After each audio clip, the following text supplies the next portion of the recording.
Hello everyone, स्वागत है आपका एक और नई वीडियो के अंदर। और ये वीडियो रहने वाली है मेरी डॉक्यूमेंट वेरिफिकेशन के रिगार्डिंग कि वैसे तो बहुत टाइम हो गया मैंने वीडियो नहीं बनाई कोई भी इस चैनल पे इस तरह की। और ना मैंने मेडिकल का ज़्यादा एलेबोरेट किया और ना ही डॉक्यूमेंट वेरिफिकेशन को। तो 6 तारीख को मेरी डॉक्यूमेंट वेरिफिकेशन हुई थी पंचकूला में।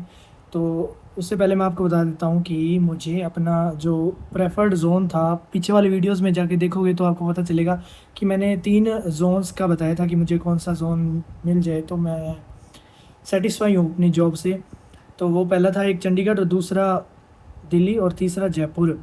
और इससे पहले भी मैं आपको एक और वीडियो दिखाता हूँ कि जब मैंने एग्ज़ाम दे के आया था, मेरा मेंस एग्ज़ाम हो गया था, उसके बाद फ़ेब में जब तक रिज़ल्ट नहीं आया था और मीन्स सिर्फ आंसर की का पता चला था, तो फ़ेब में मैंने एक वीडियो बनाई थी क्योंकि उस टाइम मेरे भाई का जो था एग्ज़ाम निकला था बैंक पीओ का, और उसके लिए हम सालासर वगैरह मत्था टेकने गए थे। तो उस टाइम मैंने एक मंदिर में जाके वीडियो बनाई थी क्योंकि उस मंदिर का नाम ही ऐसा है, मीन्स इच्छापूर्णी मंदिर। तो उससे वाली ये वीडियो दिखाता हूँ मैं आपको। हेलो गाइस, स्वागत है आपका हमारे ब्लॉग में। और हम आए हैं सरदार शहर इस मंदिर में। हेलो गाइस, तो ये आप पीछे मंदिर देख रहे हो, ये है इच्छापूर्ण बालाजी मंदिर। और इसमें मैं कि मेरी जो जॉब है उसमें मुझे पोस्टिंग अपनी डिज़ायर्ड लोकेशन पर मिल जाए। तो ये वीडियो मैं पोस्ट करूँगा मेरे रिज़ल्ट आने के बाद, मेरी पोस्टिंग होने के बाद। अगर मेरी इच्छा पूरी होती है तो देखते हैं। तो बस ये वह इत्तेफाक टाइप था क्योंकि मैं ज़्यादा इन सब चीज़ों में नहीं मानता। हालांकि मैं एथीस्ट नहीं हूँ फिर भी। और चलो वीडियो स्टार्ट करते हैं। तो मेडिकल का मैंने बताया ही था कि मेडिकल डिस्ट्रिक्ट के किसी भी हॉस्पिटल से उन्होंने कहा था, मीन्स गवर्नमेंट हॉस्पिटल से ही बनवाते हैं क्योंकि बाकी अगर प्राइवेट से बनाए तो बहुत टेस्ट के बहुत ज़्यादा पैसे लगेंगे। तो एसएससी के थ्रू हमें ये वाली मेल आई थी, तो इसमें देख सकते हैं आप ये सब चीज़ें उन्होंने भेजी है। सबसे पहला है ये एनेक्शर, जिसमें वो दे रखे हैं कि किस किस बच्चे को ये वाला जोन मिला है। तो मेरा होम टाउन जो है हरियाणा में आता है, हरियाणा चंडीगढ़ जोन में आता है। और मुझे मेरी ड्रीम पोस्ट भी मिल गई और मेरा ड्रीम जोन भी ये हरियाणा ही था क्योंकि अभी फ़िलहाल मुझे कोई भी स्टेशन मिल जाए, बाद में जाके ऐसा होएगा कि ट्रांसफ़र वगैरह हो जाएंगे तो एक ज़ोन के अंदर कहीं भी ट्रांसफ़र ले सकते हैं। तो शायद मुझे बाद में चल के सिरसा जो मेरा होम टाउन है वो मिल जाए, ना मिले तो भी कहीं भी मिले, ये इतना दूर नहीं है कि मैं वीकेंड्स पे आ जा ना सकूँ। और इसके बाद है ये वाली लिस्ट जिसमें इन्होंने बता रखा है कि आपको कौन कौन से डॉक्यूमेंट जो हैं वो रेडी करवाने हैं, कौन कौन से डॉक्यूमेंट चाहिएंगे डॉक्यूमेंट वेरिफिकेशन के टाइम। और ये सिर्फ कुछ दिन पहले की आई हुई है, आप ये डेट दे सकते हो। और हमें 6 तारीख को बुलाया था, तो इतने जल्दी इतने टाइम में हमें सिर्फ मीन्स सैटरडे और संडे को तो वैसे भी हॉस्पिटल वगैरह बंद रहते हैं। तो मंडे और ट्यूसडे और वेडनेसडे 3 दिन थे हमारे पास, और 6 तारीख को तो हमारी डॉक्यूमेंट वेरिफिकेशन ही थी। तो इन 3 दिनों में सारे डॉक्यूमेंट्स रेडी करने थे। तो सबसे पहले तो मेडिकल पे ही आते हैं। मेडिकल इन्होंने लिख रखा था क्योंकि सिर्फ मैं इनकम टैक्स डिपार्टमेंट की बात करूँगा क्योंकि मुझे बाकी डिपार्टमेंट्स का नहीं पता कि कुछ ऐसे होते हैं कि जिसमें वो बताएंगे कि आपको इस प्रॉपर हॉस्पिटल में जाके आपकी वेरिफिकेशन करवानी है, लेकिन हमें तो सिर्फ ये कहा था क्योंकि रिज़ल्ट ये वाले जब आया था उसके बाद ही पता लग गया था। जोन प्रेफरेंस आने के बाद ग्रुप्स वगैरह बन गए थे कि इस जोन के जितने भी इंस्पेक्टर हैं ऑफिशियल ग्रुप्स बना दिए थे। वो किन्होंने बनाए थे? जो ऑलरेडी सिलेक्टेड इंस्पेक्टर्स हैं उन्होंने। तो मैं 2-3 ग्रुप्स में ज्वाइन हुआ, एक तो ऑफिस सुपरिटेंडेंट और इनकम टैक्स इंस्पेक्टर और टीए, तीनों का कंबाइंड ग्रुप है चंडीगढ़ जोन का उसमें। और एक हमारे इंस्पेक्टर्स का अलग ग्रुप है जिसमें 22 जने ही सिलेक्ट हुए हैं ऑल ओवर इंडिया जिनको चंडीगढ़ जोन मिला है उनमें। तो उस ग्रुप में हूँ मैं। तो उस ग्रुप में इन्होंने पहले ही सब बता दिया था कि ये डॉक्यूमेंट चाहिएंगे और ऐसे ऐसे करके आप तैयार करवा सकते हो, या थोड़ी बहुत जिसको और भी प्रॉब्लम है वो डिस्कस कर सकते हैं। तो जैसे कि मैंने बताया कि ये सिर्फ इंस्पेक्टर इनकम टैक्स डिपार्टमेंट के रिलेटेड ही मैं बता रहा हूँ, क्योंकि जीएसटी वाले डिपार्टमेंट में शायद ऐसा हो कि वो प्रॉपर आपको हॉस्पिटल दें कि इसमें जाके ही करवाना है या गाइडलाइन वगैरह। ठीक है, तो एक तो ये वाली जो मैंने रील डाली थी मेडिकल रिलेटेड, ये भी आप देख सकते हो। इसमें मैंने मेडिकल का लगभग सब कुछ बता ही दिया, इसके अलावा तो कुछ भी ऐसी नहीं है। उसके बाद जो प्रॉब्लम आती है वो आती है एक करेक्टर सर्टिफिकेट और कास्ट सर्टिफिकेट के अंदर। बाकी डॉक्यूमेंट्स तो सभी के पास होते हैं। जैसे एजुकेशनल क्वालिफिकेशन में मैं बता देता हूँ कौन कौन से डॉक्यूमेंट चाहिए थे। 10th की डीएमसी और एक 10th का सर्टिफिकेट। जो सीबीएसई बोर्ड से अगर आपने की हो तो आपको पता होगा कि स्कूल वाले ही देते हैं डीएमसी और सर्टिफिकेट। फिर 12th की डीएमसी, 12th का सर्टिफिकेट। उसके बाद जितनी भी सेमेस्टर्स की डीएमसी है डिग्री के अंदर, बैचलर डिग्री के अंदर, वो सारी की सारी। जैसे 6 सेमेस्टर होते हैं हमारे, जब मैंने बीसीए की थी तो उसके 6 सेमेस्टर थे, तो 6 की 6 डीएमसी लेके जानी थी और एक डिग्री लेके जानी थी।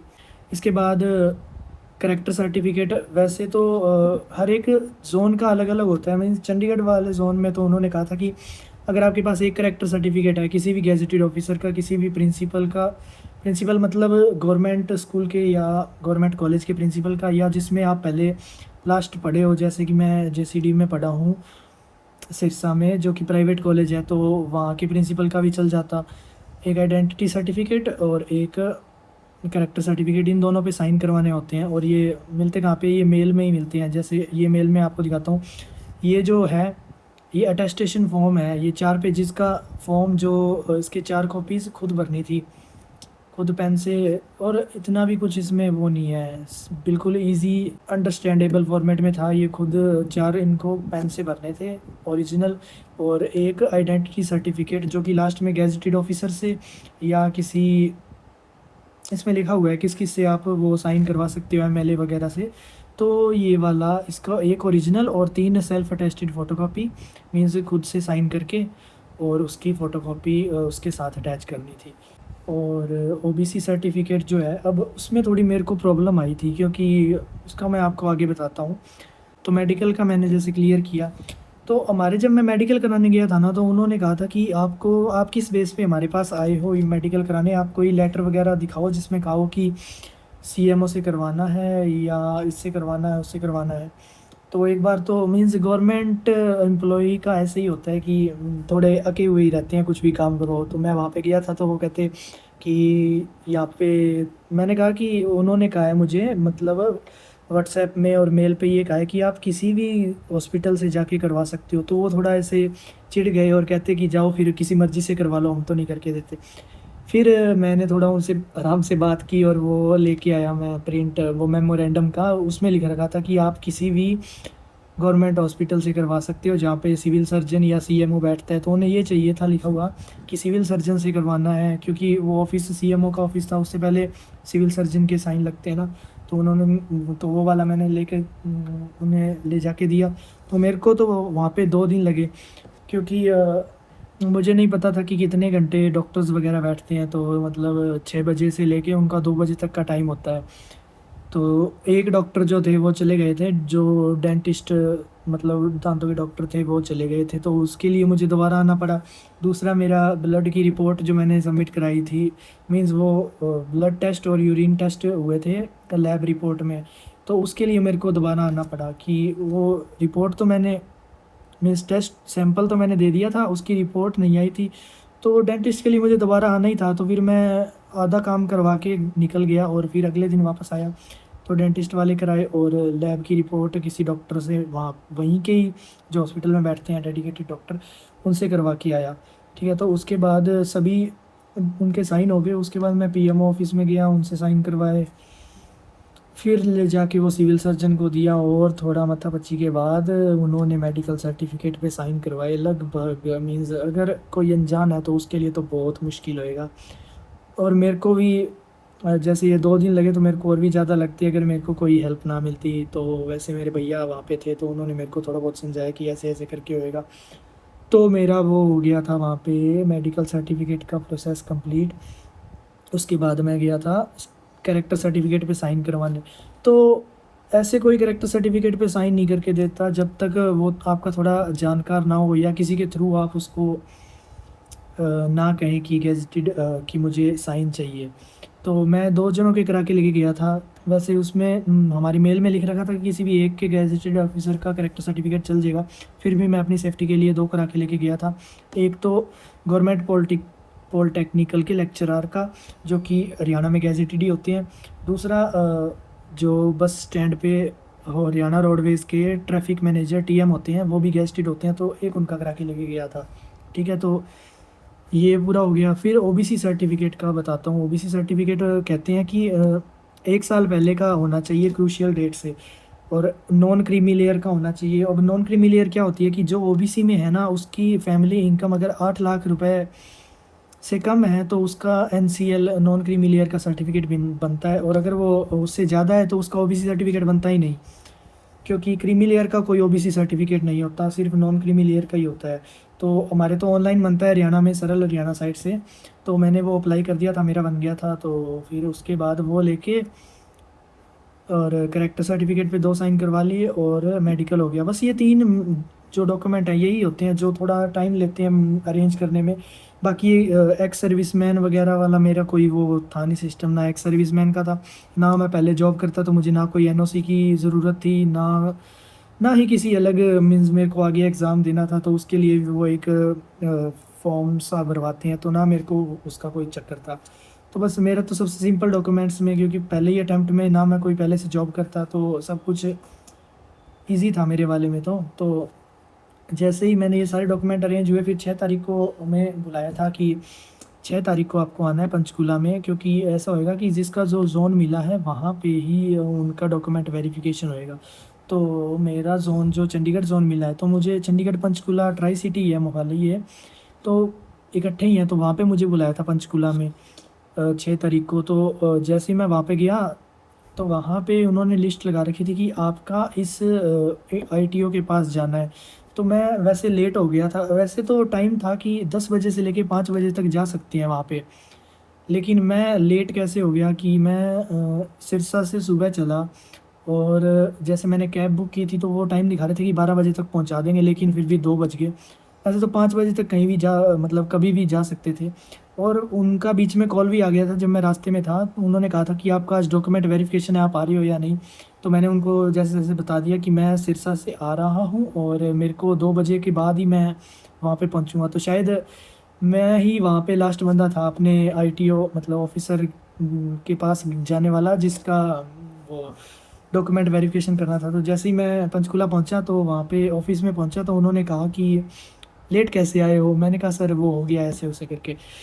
तो उन मतलब आईटीओ बहुत हम्बल थे, जो डॉक्यूमेंट वेरीफ़ाई कर रहे हैं, मतलब ऐसा हमें पहले ही बता दिया था कि आपका जो चंडीगढ़ ज़ोन के जो आगे डॉक्यूमेंट वेरिफ़िकेशन करेंगे, ये ऑफ़िसर्स जो बैठते हैं ना, बहुत पोलाइट, बहुत हम्बल, मतलब बिल्कुल कोऑपरेटिंग, कुछ भी अगर आपके पास नहीं है तो बिल्कुल टेंशन लेने वाली बात ही नहीं है। तो ऐसे मैं पहले ही थोड़ा वो हो गया था कि रिलैक्स हो गया था कि कुछ भी होएगा, तो डॉक्यूमेंट ना होएगा तो भी हो ही जाएगा, कोई वो चक्कर तो होना नहीं है, क्योंकि पहले ही इस तरह से बता रहे थे। तो वही जो हमारे मेल पे आया था ना, उसी हिसाब से उनके पास भी एक परफ़ॉर्मा सा बना हुआ था जिसमें वो येस नो कर रहे थे कि ये डॉक्यूमेंट आ गया या ये नहीं आया। तो जैसे-जैसे उन्होंने डॉक्यूमेंट माँगे, एजुकेशन क्वालिफ़िकेशन के माँगे सारे, मैंने दिखा दिए।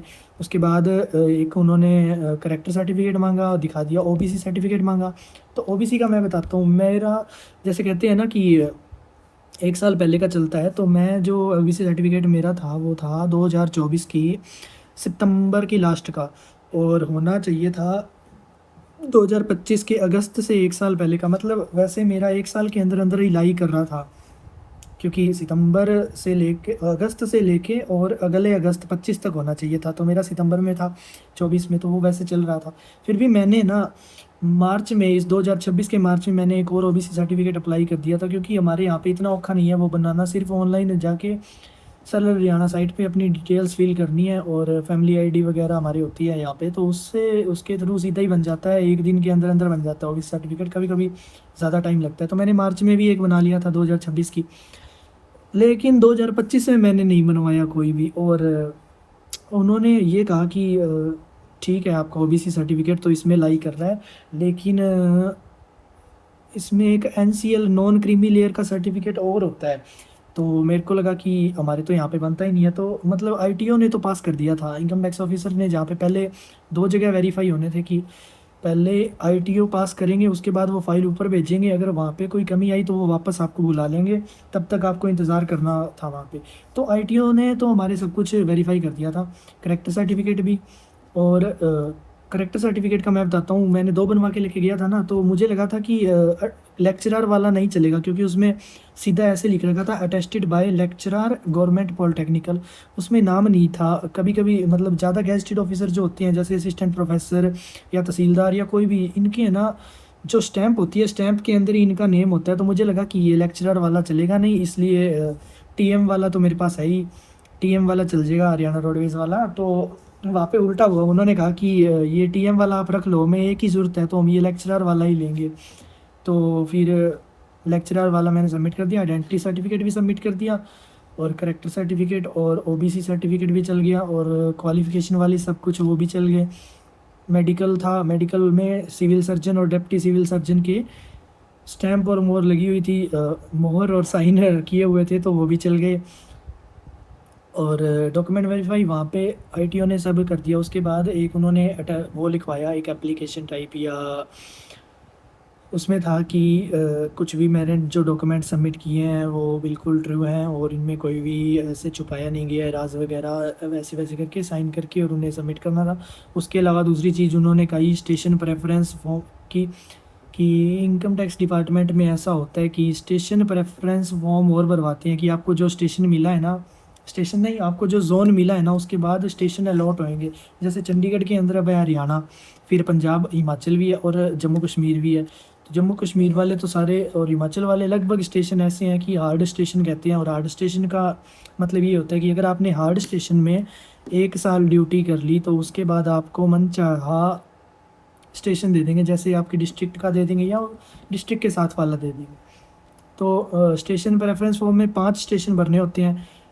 पहला और इसका कोई ज़्यादा मतलब नहीं होता, ये बस वैसे फॉर्मेलिटी टाइप भरवाते हैं, क्योंकि बाद में इन्होंने ये कहा था कि ये जो स्टेशन है आपको ये मिलेंगे तो रैंडम ही, लेकिन फिर भी थोड़ा चॉइस का वैसे पूछ रहे हैं।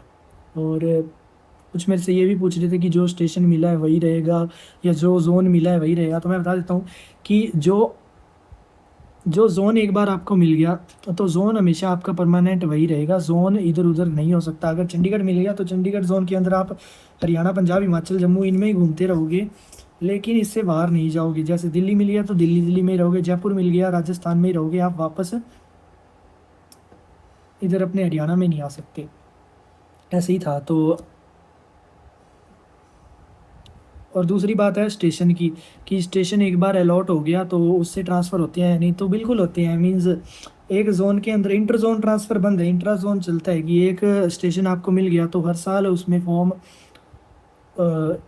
ओपन होती हैं किस चीज़ के, ट्रांसफ़र के, कि हर साल आपसे प्रेफरेंसेस भरवाई जाती हैं। अगर वैकेंसी होगी तो आपको ट्रांसफ़र मिल जाएगी, अगर वैकेंसी नहीं होगी तो आपको वहीं रहना पड़ेगा। लेकिन हार्ड स्टेशन वाले में इतना है कि हार्ड स्टेशन में 1 साल चले गए और 1 साल के बाद आप जोन प्रेफरेंस स्टेशन प्रेफरेंस भरोगे ना, तो आपको ऐसा है कि अगर वैकेंसी ना भी हुई तो भी आपको फ़र्स्ट प्रेफरेंस में भेज ही देंगे, और बाय चांस फ़र्स्ट प्रेफरेंस में बिल्कुल भी नहीं होता तो सेकंड प्रेफरेंस किसी भी हाल में मिल जाएगी।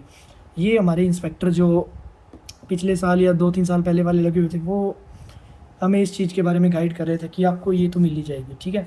तो ऐसे था पोस्टिंग का, पोस्ट प्रेफरेंस स्टेशन प्रेफरेंस भरवा लिए।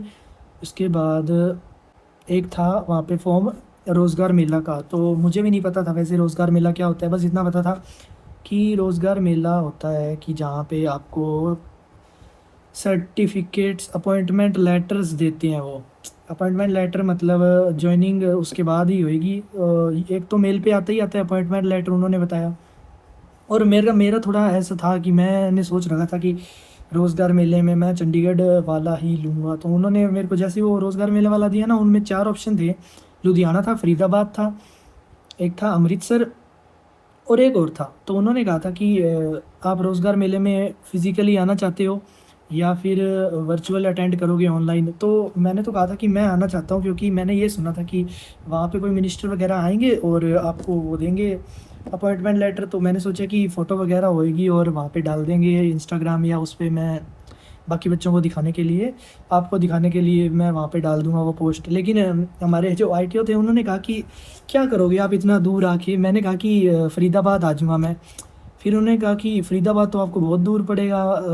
फिर मैंने कहा कि सर मैं सिरसा से आया हूँ, मेरे लिए चंडीगढ़ भी इतना ही दूर है, फ़रीदाबाद भी इतना ही है। फ़रीदाबाद हरियाणा में पड़ता है, इसलिए मैं वहाँ पे आके और रोज़गार मेला अटेंड करूँगा। फिर उन्होंने कहा आपको पता है रोज़गार मेला क्या होता है? इसमें क्या चीज़ होती है? मैंने कहा सर हाँ, ऐसे-ऐसे करके इसमें लेटर्स वगैरह डिस्ट्रीब्यूट होते हैं। तो उन्होंने कहा कि लेटर तो मिलेंगे सिर्फ़ 10-15 जनों को और बाकियों को वैसे दे देंगे, मीन्स स्टेज पे नहीं होगी सबकी फ़ोटो, पॉसिबल नहीं है कि मिनिस्टर से ही सबकी फ़ोटो होए, मतलब कुछ जनों की होएगी, कुछ की नहीं होएगी, ऐसे-वैसे करके। और मैं नहीं चाहता कि आप सिर्फ़ एक लेटर के लिए इतनी दूर आओ और तंग हो, अपने आप को तंग करो। और फिर मैं थोड़ा-सा कन्विंस हो गया, मैंने लिख दिया कि ठीक है मैं ऑनलाइन ही अटेंड करूँगा, मैं नहीं चाहता किसी में।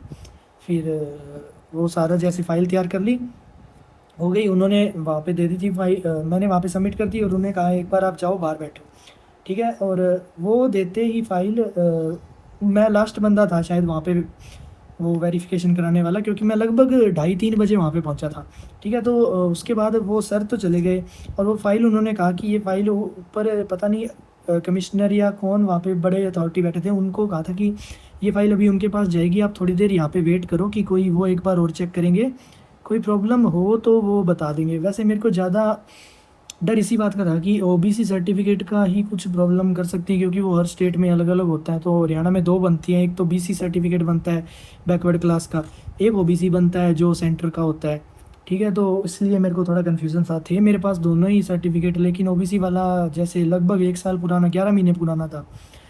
तो फिर मैं वहाँ पे कई देर बैठा रहा, फिर उन्होंने ऊपर बुला लिया मेरे को कि आप आओ यहाँ पे, कुछ आपके फॉर्म में एरर है। तो मैं थोड़ा डर गया।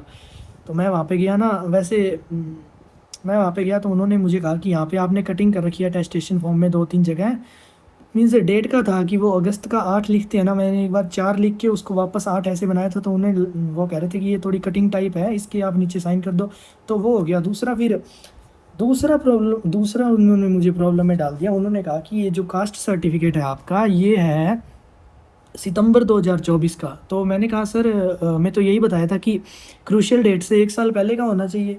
अब क्रूशियल डेट हमारी अगस्त थी, तो वो कहते हैं हाँ, वो तो आपका मैं मानता हूँ कि अगस्त से पहले का है, मतलब अगस्त 2025 से अगस्त 2024 के बीच में लाई करता है, 1 साल के अंदर लाई करता है। लेकिन इसमें ना आप एनसीएल का एक और लेके आओ, एक और बनता है नॉन क्रीमी लेयर का। मैंने कहा सर हमारे तो यही बनता है, इसमें लिखा हुआ है जो मैंने इंटरनेट पे फॉर्मेट देखा था ना, वो चीज़ इसमें भी लिखी हुई है कि इस एक्ट के थ्रू नॉन क्रीमी में आते हैं, और ये सर्टिफिकेट में हमारे मेंशन था कि नॉन क्रीमी में बिलोंग करते हैं। तो मेरे को वैसे डर हो गया। तो सर ने कहा कि फिर मैं 2 लेके गया था, मैंने 2026 वाला भी आपको बताया कि एक 2024 का था, एक 2026 का था। तो फिर वो कहते कि ये जो है आपका 2024 का ठीक है, 2026 का भी आपके पास है, लेकिन 2025 फाइनेंशियल ईयर का नहीं है। उन्होंने मेरे को ये कहा कि 2025 फाइनेंशियल ईयर का बनवा के लेके आना। अब देखो, क्योंकि 2025 तो बैक डेट हो गई है, अब मैं कहीं भी जाऊँगा, सिंपल सी बात है, मेरे को बना के ही नहीं देंगे। तो मैंने तो सोचा गया मेरा सिस्टम, गई मेरी जॉब, डॉक्यूमेंट वेरिफिकेशन में मैं हो जाऊँगा रिजेक्ट। लेकिन मेरे हिसाब से मेरे डॉक्यूमेंट बिल्कुल पूरे थे, क्योंकि जो ओबीसी सर्टिफिकेट था ना वो बिल्कुल सही था जो मैं लेके गया था वहाँ पे। और 2026 का और लेके गया था मैं कि वो अगर फाइनेंशियल ईयर का मांगते, उन्होंने कहा कि 2025 वाला फाइनेंशियल ईयर का मांगते हैं। तो मैंने मार्च में मनवाया था 2026 में, तो वो भी 2024-25 25-26 फाइनेंशियल ईयर में ही मंथ आता है। लेकिन वो चीज़ जो होती है ना वो ईडब्ल्यूएस सर्टिफिकेट में होती है, उसमें लिखा हुआ आता है कि फॉर फाइनेंशियल ईयर 2025-26, ही आपको पता होगा हरियाणा में तो खासकर ऊपर लिखा आता है ईडब्ल्यूएस सर्टिफिकेट, नीचे उसका ईयर। तो उन्होंने शायद वो मिसअंडरस्टैंड करके मेरे को कहा कि ये आपका इस फाइनेंशियल ईयर का है, इसका नहीं है, आप 2024 का ले आए, लेकिन 26 का भी ठीक है, 24 का भी ठीक है, 25 का और लेके आना। तो मैं तो हो गया चुप कि मेरे पास तो है ही नहीं अब, और ना ही मेरे पास अब ना ही वो बनता, क्योंकि बैक डेट होगी तो बैक डेट में तो बनेगा ही नहीं। फिर मैंने कहा हाँ, मैंने 2-3 बार सर को कहा ना, तब सर ने फ़ोन किया अपने किसी और जहाँ पे डॉक्यूमेंट वेरीफ़ाई कर रहे थे, उनको फ़ोन किया। तो उन्होंने कहा कि हेलो, हमारे पास ये एक केस आया है, तो हमारे पास एक केस आया है, उसके पास 2024 का है और 2026 का है, और आप किस डेट तक वाले चला रहे हो? तो उन्होंने कहा कि वैसे तो 1 साल कहते हैं, लेकिन हम तो 3 साल पुराने वाला भी चला रहे हैं ओबीसी सर्टिफ़िकेट में। ठीक है, तो फिर कहा ठीक है, लेकिन वो तो चल जाएगा, लेकिन इसमें है ना एनसीएल का अलग नहीं ला रखा इस बच्चे ने, कि ओबीसी सर्टिफिकेट एक ही ला रखा है। फिर फिर मैंने कहा सर उनसे पूछो कि उसमें वो लाइन लिख रखी है, तो उन्होंने कहा ना कि इसके सर्टिफिकेट में वो वाली लाइन तो लिख रखी है। फिर उन्होंने आगे से कहा कि हाँ, लाइन लिख रखी है तो बस ठीक है, चल जाएगा, क्योंकि ये लाइन और वो एक ही होता है ओबीसी सर्टिफिकेट में, कि नॉन क्रीमी का लिख रखा है तो बस ओके है, बस चल जाएगा। फिर उन्होंने कहा कि ठीक है, तेरा हो गया डॉक्यूमेंट वेरिफिकेशन, अब तू जा। फिर मेरे को फिर भी मेरे को एक बार तो ऐसे 1-2 घंटे तक बिल्कुल भी कुछ भी ऐसे समझ नहीं आ रहा था कि इस पे क्या पता रिजेक्ट हो गया हूँ या रिजेक्ट कर दें। मतलब उन्होंने एक बार ऐसे कहा ना, तो मेरे तो और कैसे ही हो गया दिमाग। फिर 1-2 मत उन्होंने फिर मेरे को कहा दिया कि डॉक्यूमेंट वेरिफिकेशन आपका कंप्लीट है। 2-3 बार मैंने कहा अब हो गया ना, मेरे को कुछ और प्रेजेंट करने की ज़रूरत नहीं है। वो कहते हैं हाँ नहीं ठीक है, हो गया। तब मेरे को थोड़ा ऐसे मन में शांति आई कि ठीक है, हो गया, अब मेरे को कुछ भी करने की ज़रूरत नहीं है। दूसरा, फिर मैं जब जाने लगा, मेरे को याद आया कि मैं पहले वहाँ पे बैठा था ना, मैंने सोचा कि मैंने गलती कर दी। मैंने वो वर्चुअली आपको अभी बता रहा था ना, रोज़गार मेला वर्चुअली अटेंड करना है या आके अटेंड करना है, तो मैंने उसमें लिख दिया था कि मैं वर्चुअली अटेंड करूँगा। फिर मेरे को बाद में ऐसे रिग्रेट सा हुआ कि क्या हो गया, वर्चुअली क्यों करूँगा, मेरे को जाना चाहिए कि नए-नए लोगों से मिलूँगा, कोई फ़ोटो वगैरह भी करेंगे या ऐसे वैसे नया एक्सपीरियंस होएगा। क्योंकि ना मैं किसी टीचर के उसमें गया सेरेमनी में, जैसे आदित्य रंजन सर या कैरियर विल या गगन सर या किसी की भी मैं सेरेमनी में या उसमें नहीं गया था, जो सिलेक्शन के बाद ऐसे वो देते हैं, क्या कहते हैं उसे, सम्मान समारोह टाइप जो होता है, तो मैं उसमें किसी में भी नहीं गया था। और अब ये लास्ट मौका था ऐसा कुछ करने का, तो इसमें भी मैंने नो लिख दिया था। तो मेरे को रिग्रेट हो रहा था नीचे, तो मैं ऊपर वापस, मेरे को मिस्टेक्स के लिए बुलाया ना, तो मैंने वहाँ पे सर से पूछा कि सर वो मैंने वहाँ पे वर्चुअली कर दिया और मैं चाहता हूँ वहाँ पे फ़िज़िकली आकर और रोज़गार मेला अटेंड करना चाहता हूँ, क्या मैं वो चेंज कर सकता हूँ? तो उन्होंने कहा हाँ, इसमें कटिंग करके 2 बार साइन करके आप लिख दो जहाँ पे आना चाहते हो। तो फिर मैंने वो कटिंग करके और लिख दिया कि yes I will be present in Ludhiana for the रोज़गार मेला 2026 का जो भी होएगा। तो शायद 20 तारीख है उसकी, 20 तारीख को लुधियाना में रोज़गार मेला होएगा, वहाँ पे मैं अटेंड करूँगा। बाकी एक बार और भी वो फ़ोन करके पूछेंगे कि ये रोज़गार मेला आपका इस डेट को है, आप आना चाहते हो या नहीं, तो वहाँ पे भी मैं लिखूँगा कि मतलब कहूँगा कि येस, मैं डेफ़िनेटली ये रोज़गार मेला अटेंड करूँगा। और बस यही था कि उसके बाद हम वहाँ से बाहर आ गए ऑफ़िस से बाहर आ गए, थोड़ी बहुत फ़ोटो ली। जैसे एक तो मैंने ये थंबनेल पे भी लगा रखी है, ये वाली फ़ोटो उसी कमिश्नरेट की है, पंचकूला कमिश्नरेट की, जो चंडीगढ़ ज़ोन में ही आता है। तो वैसे फ़ोटो वगैरह खींची और उसके बाद हम क्योंकि चंडीगढ़ में थे और हमारी बस थी रिटर्न की 8:30 बजे, और मैं फ्री हो गया था 3-4 बजे ही, तो फिर हम मंदिर वगैरह घूमने चले गए। तो उसके बाद 8:30 बजे फिर मैंने बस ली और वापस आया। तो ऐसे करके बस डॉक्यूमेंट वेरिफिकेशन मेरा सक्सेसफुल था। जो भी है आगे का प्रोसेस, अब आगे ऑनलाइन वगैरह कुछ भी हमें मेल वगैरह आएगी तो उस पे पता चलेगा। बाकी अभी अब मैं फ्री हूँ बिल्कुल, डॉक्यूमेंट वेरिफिकेशन हो गया, मेडिकल का भी आपको बता दिया।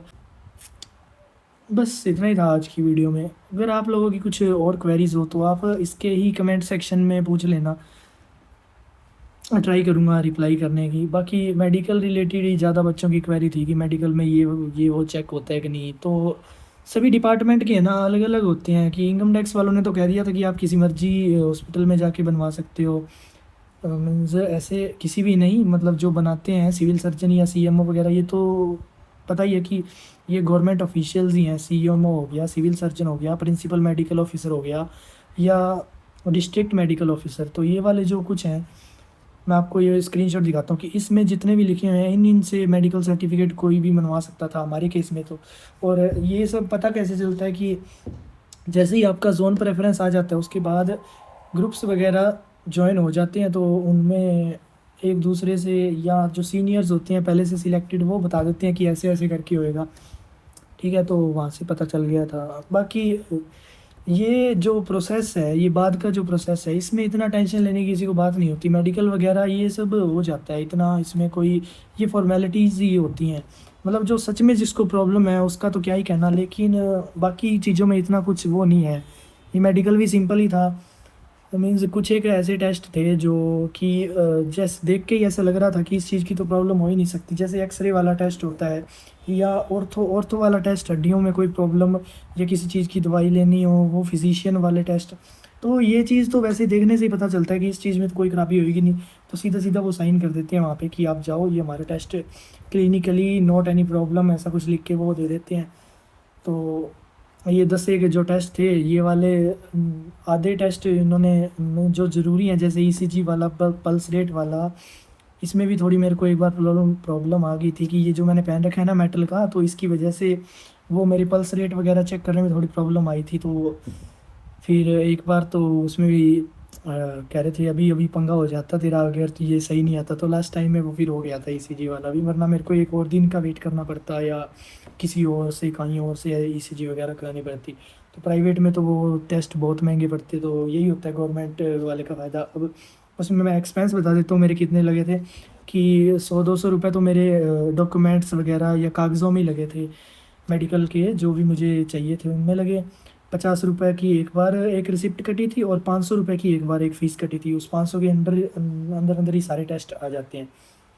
ठीक है, तो ऑल कंप्लीट बॉडी टेस्ट ऐसे हुआ, फिर उन्होंने वो साइन करके वो दे दिया। बस इतना ही था मेडिकल में और कुछ भी नहीं था। और बाकी सर्टिफिकेट्स भी इतने ज़्यादा वो नहीं होते। अगर जो 2026 के लिए बनवा रहे हैं उनका ओबीसी तो हो सकता है पहले ही बन चुका हो, लेकिन ईडब्ल्यूएस वाला आप अभी भी बना सकते हो, वो तो फाइनेंशियल ईयर का होता है। तो अपने डॉक्यूमेंट्स जो कास्ट वाले हैं वो बस तैयार रखा करो कि, और ऐसा भी नहीं होता कि अगर हम मीन्स ओबीसी से हूँ मैं और मेरे जितने मार्क्स हैं 345 मार्क्स नॉर्मलाइज होने के बाद, वैसे 349 थे ना, तो जितने मेरे मार्क्स हैं अब उसमें भले ही मुझे यूआर की सीट मिले, भले ही ओबीसी की सीट मिले, भले ही मीन्स रैंक तो ऑब्वियसली कोई रिजर्वेशन में रैंक तो मिलती नहीं, रैंक तो आपको पढ़ाई करके ही लानी पड़ेगी। तो सीधी सी ये बात है कि अगर आपका सिलेक्शन आप ओबीसी से हो या ईडब्ल्यूएस से हो या एससी से हो या किसी से भी हो, आपका सिलेक्शन अगर यूआर वाली सीट ली है तो भी आपको कैटेगरी का सर्टिफिकेट वहाँ पे देना पड़ेगा, वरना आपका रिजेक्ट हो जाएगा। जैसे अब मेरा जो भी सिलेक्शन हुआ, मैंने वहाँ पे भरी थी, ओबीसी से हूँ मैं, तो मेरे को ओबीसी सर्टिफिकेट वहाँ पे प्रेजेंट करना ही करना पड़ेगा। ठीक है, तो ऐसे ही थे, बस डॉक्यूमेंट वगैरह सब हो गए और कुछ भी ज़्यादा प्रॉब्लम नहीं आई, बहुत सिंपल सा स्टेप था। मीन्स एक बार वहाँ पे जाना था, सारे डॉक्यूमेंट्स, वैसे टाइम का बताऊँ तो सिर्फ 10-15 मिनट ही लगे होंगे पहले पहले तो, जहाँ पे मुझे आईटीओ ने सब कुछ ओके करके और दे दिया। उसके बाद ये कहा था कि चंडीगढ़ वाला जोन तो है ना सबसे मीन्स बेस्ट जोन है इस मामले में, कि कोई भी चीज़ अगर कोई भी पूरी ना हो आपके पास, दो चीज़ें ज़रूरी होनी चाहिए, वो है एजुकेशनल क्वालिफिकेशन ज़रूरी होनी चाहिए, और दूसरा उन्होंने कहा था कि कास्ट वाला ज़रूरी होना चाहिए। लेकिन कास्ट वाला भी चल जाता, मेडिकल ना होता तो उसके लिए भी वो टाइम दे देते कि इस टाइम तक आप मेडिकल दे देना, या करेक्टर सर्टिफिकेट ना होता तो उसके लिए भी अपने आप टाइम दे देते हैं कि इस टाइम तक आप मेल से सबमिट करा दो या जैसे भी है हमारे पास ला के दे दो। तो डॉक्यूमेंट वेरिफिकेशन और फिज़िकल वगैरह, फ़िज़िकल तो इसमें था ही नहीं, जीएसटी में होता है तो वो तो उन्हें पता, हमारे डिपार्टमेंट में तो था नहीं, मुझे तो इनकम टैक्स वाले में तो बस सिंपल सा था, आपको जैसे बताया ना, क्योंकि ये मेरे को कुछ भी लिख के नहीं दिया था, तो ऑब्वियसली बात है मेरे को वहाँ पे उनके हिसाब से डिस्ट्रिक्ट हॉस्पिटल के हिसाब से टेस्ट कराने पड़े। अब मैं डिस्ट्रिक्ट हॉस्पिटल में गया, मेरे को उन्होंने ये वाला पर्चा दे दिया, इनमें सभी के सभी टेस्ट मेरे को कराने पड़े, तो इसमें थोड़ा टाइम लग गया। वरना कुछ इसमें ऐसे टेस्ट हैं जिनकी कोई काम ही नहीं है, जैसे ये आइज़ वाला टेस्ट था एक, 6/6 इन्होंने लिख रखी है, बाकी इनकम टैक्स इसमें 6/6 की कोई ज़रूरत ही नहीं है, बस आई वैसे ओके होनी चाहिए, बिल्कुल साफ दिखना चाहिए। तो ऐसे करके ही कुछ टेस्ट ऐसे थे जिनकी ज़रूरत नहीं थी और करवानी ही पड़े ऐसे ही। ठीक है, तो इस तरह से बस डॉक्यूमेंट वेरिफिकेशन हो गया, मेडिकल हो गया और सब कुछ सक्सेसफुल रहा। अब मुझे नहीं लगता अब कोई भी ऐसा स्टेप रहा है जिसके रिलेटेड जॉब रुक सकती है या कुछ भी। अब आगे 20 तारीख को रोज़गार मेला होगा लुधियाना, वहाँ पे जाना है, वहाँ पे वो ज्वाइनिंग लेटर लेना है और उसके 10 से 15 दिन का टाइम होता है, उसके बाद ज्वाइनिंग लेनी है, बस यही है सारा। उसके बाद ज्वाइनिंग हो जाएगी, डिपार्टमेंट ज्वाइन कर लेंगे। बाकी ये वाला सीजीएल का एग्ज़ाम मैंने भरा था, कि वैसे आप में से बहुत सारे बच्चों ने कहा था कि सीजीएल का एग्ज़ाम मत देना क्योंकि आपका सिलेक्शन तो पहले ही हो गया है, तो यही मैंने सोचा था कि क्यों देना मेरे को CGL का एग्ज़ाम। डबल AO की पोस्ट है, उसके लिए भले ही देना पड़ जाए, लेकिन वो भी मेरा कोई मन नहीं है।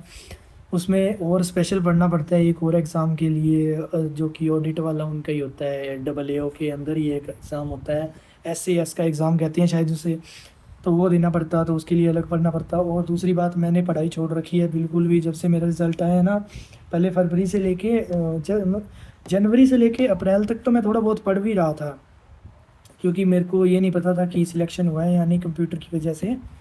लेकिन अप्रैल में जैसे ही मेरा नाम आ गया टेंटेटिव वाले में कि इसमें आपको इनकम टैक्स इंस्पेक्टर की पोस्ट मिल गई, उसके बाद मैंने पढ़ाई बिल्कुल भी छोड़ दी। मेरा बिल्कुल भी मन नहीं किया। फिर भी मैं थोड़ा बहुत ऐसे ट्राई कर लेता हूँ कि एक आधी क्लास बीच में देख ही लूँ।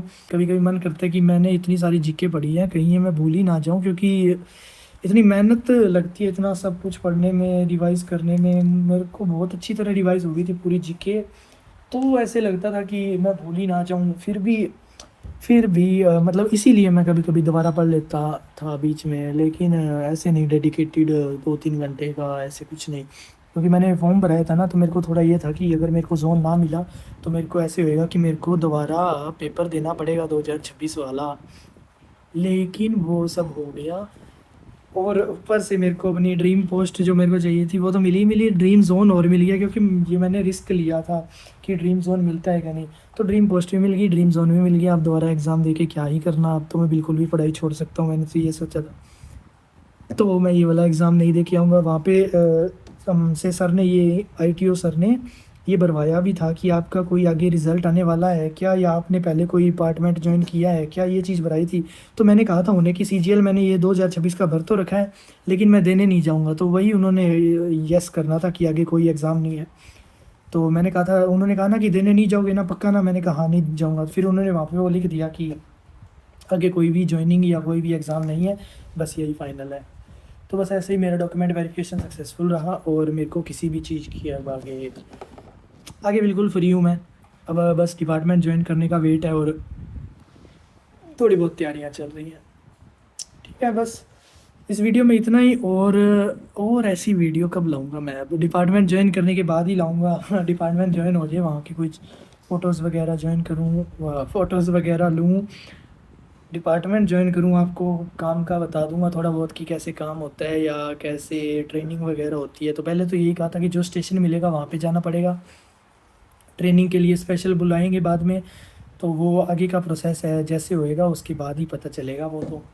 ठीक है, बस इस वीडियो में इतना ही, और मिलते हैं अगली वीडियो में। Thank you, bye bye.